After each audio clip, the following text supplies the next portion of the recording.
How to add more brushes to Photoshop 2022, PC or Mac.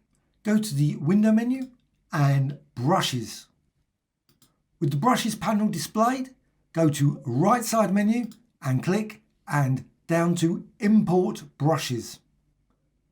Select an ABR or multiple ABR files. ABR is the Photoshop file format. Once you've done that, click Open. Go to the bottom of the Brushes panel and you will see now you've got an additional new group or multiple new groups, and the name will be as the file name. Expand this brush group. Once you've done that, you can see all the brushes included. These ones are spiral designs, and you can then set the size and just set it to 300, 400 and apply.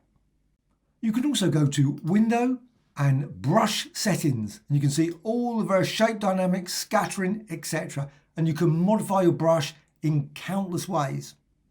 Hope you found this tutorial of interest. Thank you very much.